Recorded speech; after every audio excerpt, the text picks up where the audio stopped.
আসসালামু আলাইকুম। আমি এখন বানাচ্ছি খুবই সহজে তৈরি, খুব অল্প খরচে দারুণ মজার একটা মিষ্টিও বলতে পারেন কিংবা পিঠাও বলতে পারেন। তৈরি করা যেমন সহজ, খাইতে যে কি মজা একবার বানালেই বুঝবেন। একদম নরম তুলতুলে দারুণ রসালো। তো আসুন দেখি শুরু করা যাক।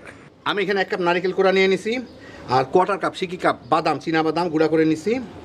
ওগুলা সাথে সামান্য একটু চিনি দিয়ে যার যার পছন্দ মতো মিষ্টি করতে চান এইটাকে একটু মেখে নিব। এটা হচ্ছে আমার ওই পিঠাগুলার পুরটা হবে।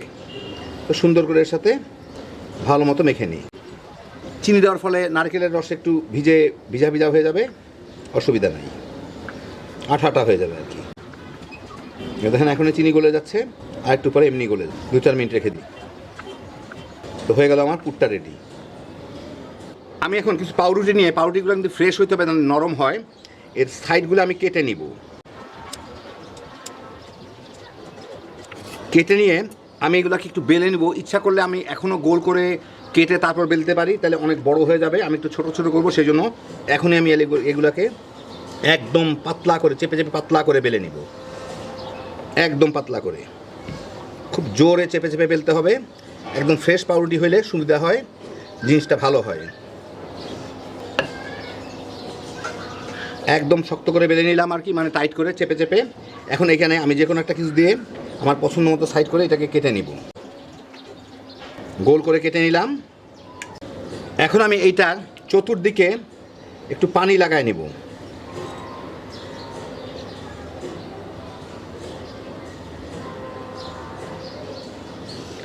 এখন মাঝখানে আমি একটু পুর দিয়ে দিব।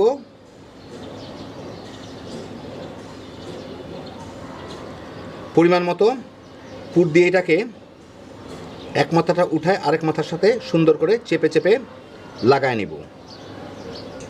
ভিতরে যাতে কোনো বাতাস টাতাস না থাকে, বা সুন্দর করে চেপে লাগাই নিলাম। আর মাথাগুলোকে আমি একটু টাইট করে এভাবে লাগাই দিব। পানি থাকা এটা একদম জোড়া লেগে থাকবে। তো এরকম আমি সুন্দর সুন্দর ছোট ছোট করে সবগুলাকে তৈরি করে নেব। এইরকম করে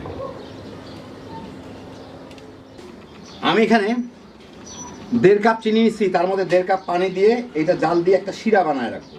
জাস্ট গলে গেলেই হয়ে গেল, আর কিছুর দরকার নাই।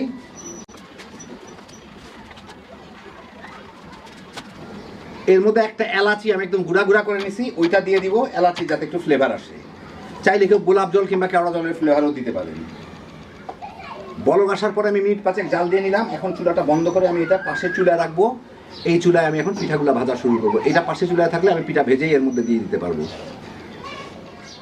এখন একটা ফ্রাই প্যানের মধ্যে আমি কিছু তেল গরম করে এই যে পিঠাগুলো বানা রাখছি, এই পিঠাগুলো দিয়ে আমি এখন ভেজে নিব। তেলটা মাঝারি আছে গরম করছি। পিঠাগুলো একটু বাদামি করে ভাজা হয়ে গেলেই হয়ে গেল, খুব বেশি কিছু দরকার নাই, সিদ্ধ করার কিছু নাই এখানে।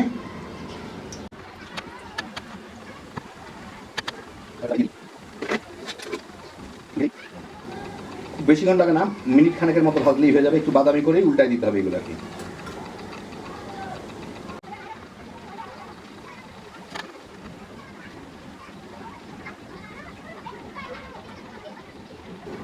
পছন্দ মতো বাদামি করে ভাজা হয়ে গেলেই আমি এগুলোকে উল্টায় দিই। এগুলো আরেকটু করে আরেকটু বেশি বাদামি হয়ে যাবে।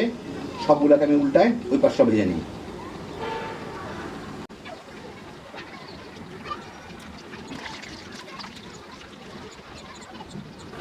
হ্যাঁ, এই পাশটা বাদামি করে ভাজা হয়ে গেছে, দেখেন খুব ঝটপট হয়ে যায়।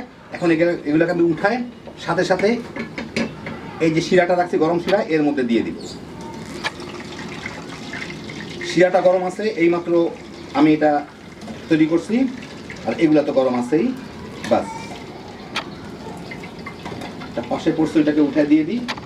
এইগুলো দিয়ে দিব, দিয়ে বাকিগুলোকে এখন এর মধ্যে ভেজে নিব।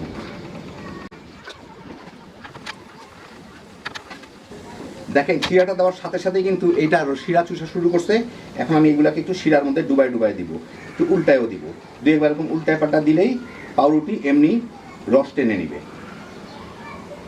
এটা 2-3 ঘন্টা রেখে দিলে একদম ফুলে টুমটুমা, মানে রস খেয়ে একদম টইটুম্বুর হয়ে যাবে। এই এখনই বুঝতে পারছেন অনেকখানি রস টেনে নিচ্ছে। এই দেখেন হয়ে গেল আমার দারুণ মজার পিঠা বা মিষ্টি, যেটাই বলেন না কেন।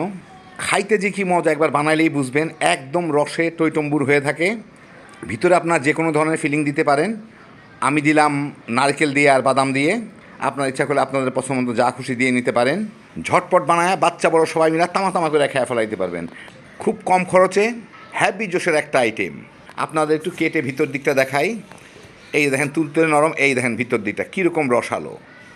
আল্লাহ আপনাদের সবাইকে ভালো রাখুন, সুস্থ রাখুন, নিরাপদে রাখুন। ইনশাআল্লাহ বেঁচে থাকলে আবার দেখা হবে। আল্লাহ হাফিজ।